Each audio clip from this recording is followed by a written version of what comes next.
Hey everyone, LAFN here talking some more fantasy football with you today, and I was going to brush on the wide receiver situation at Seattle in a minute.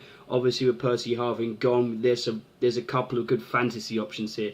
I actually pulled in Mr. Curse on game day, just before game day on the Saturday, just because I was a little bit weak on my wide receiver 3. I'm playing in a standard league at the minute, no flex option, just 3 wide receivers and 2 running backs. So I was looking to fill up a 3rd spot, and I chose Mr. Curse. I had the right idea, just the wrong wide receiver. Baldwin actually came out and he got most of the carries at their wide receiver position.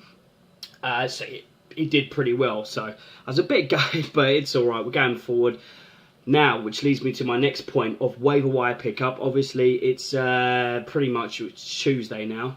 Pretty much Tuesday. So waiver wire pickup's going to be tomorrow. Now, I think this is a good, viable option. And what really shocked me was I was looking at the 2 wide receivers, the 2 main ones anyway, for Seattle, the aforementioned players.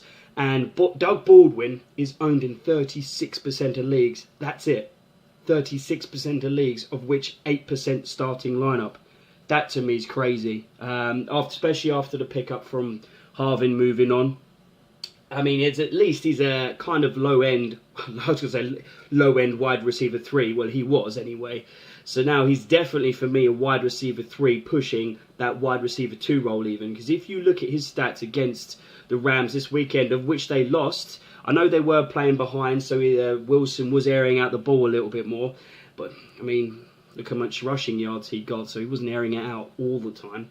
But he had 11 targets, Baldwin, and 7 carries on those 11 targets for 123 yards. So that's an average of about 18 yards per carry. I mean, that's pretty decent considering Wilson hasn't been going as deep really this season so far. So that's not too bad on a pickup. Obviously, combine that with the touchdown he got. He was pushing in 18 fantasy points this weekend, which is pretty decent. That's wide receiver 2 territory, pushing wide receiver 1, if anything, those kind of stats. So even if you take away that touchdown, he was still going to pull in 12 points just on the yardage and the carries he had. Well worth a pickup. Now that Harvin's not there, Baldwin, although being one of their playmakers before, is pretty much going to be their primary wide receiver playmaker. So definitely worth a pickup on the waiver wire. The guy that I picked up for the Sunday game early, I was a bit weak at wide receiver 3, so I was looking at the Seattle matchup to actually pick a wide receiver. I actually picked Curse up.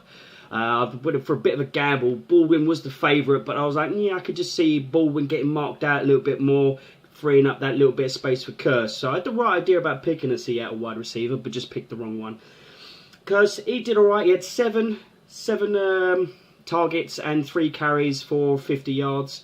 So he had about an average of 17 yards per carry. Yeah, again, not too bad, not your best, but alright. Obviously didn't get any touchdowns. So he averaged about 5 or 6 points, I think he got the weekend. So going forward, definitely think Baldwin's a pick-up. Curse, maybe not so much yet. Maybe leave a few weeks.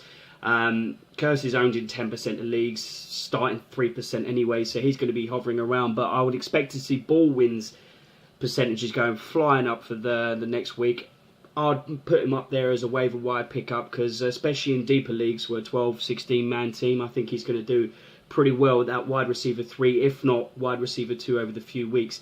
Combine that with the Seattle matchups they've got. They've got Carolina next week, who are like 29th against the pass, like shocking, give up 27 fantasy points against the pass. That's pretty high. So he's going to be airing out the ball. Wilson's going to be doing his usual self of rushing as well. So it's going to give those wide receivers a little bit of extra space, as they're going to be a bit precarious about him making the yards. That combined with beast mode, who's had quite a few games, he's going to want to come out. So I think Seattle are going to really take it to the Panthers. Then after that, they've got Oakland and the Giants at home for the next 2 games. So, I mean, you've got a good potential there for a wide receiver to pull in 3 decent games for you. So, yep, definitely. I think Baldwin's well worth a pick up on the waiver wire this week. Anyway, this has been LAFN talking fantasy football. Catch you all soon. Peace.